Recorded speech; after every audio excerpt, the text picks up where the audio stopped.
For some in the Bay Area, a strong visual memory is attached to his words.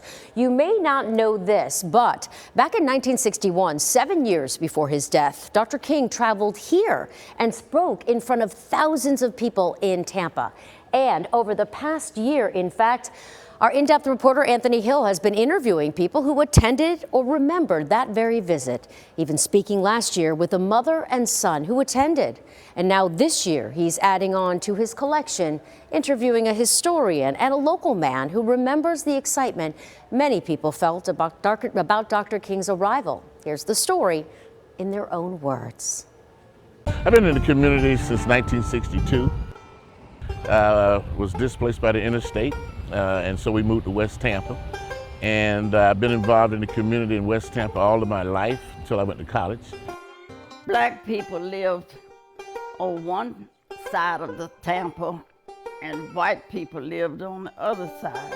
Black people were not being treated right. They were discriminated against, and it was segregation throughout the South. And he was going around trying to encourage black folk that we could make a difference, but we had to organize and we had to vote. Having somebody of his stature come here and be encouraging to the movement and try and really inspire not just the leadership, which already was working for it, but you know, kind of the common person who was here.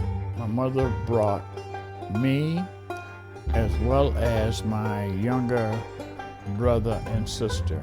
Right, this is a copy of the program that was distributed during Dr. King's speech on November 19th, 1961 at Fort Homer Hesterly Armory. And so everybody in attendance got one of these programs. When I was 7 years old, to bring you there, the first thing I heard about the whole thing was a bomb threat.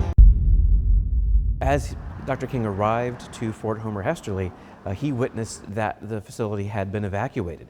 And the bomb threat had a few people walk away. Some people left, but we didn't leave, we stayed. Understanding that I was a youngster at 12 years old, I was kind of apprehensive about going back in, but I did. The energy was high, very high. Man, that's like Tom Brady going to the Bucs. And it was very uplifting and enlightening, as all of his speeches are. This development is merely the first step in a long journey toward freedom and justice. A very good voice for public speaking and preaching. And he was a great orator, and his words had meaning that lasts and sound a bell in my ear forever. You know, among the things he said was that either we can live together as brothers or we'll perish as fools. Martin Luther King impacted me by the fact that he said to take care of social injustices. And when I came back from college, that's what I did. You knew this thing was real. A lot of people died during the Civil Rights Movement. And you knew he did, as well as a lot of the other people who participated, knew that they may get killed. It's a sad affair.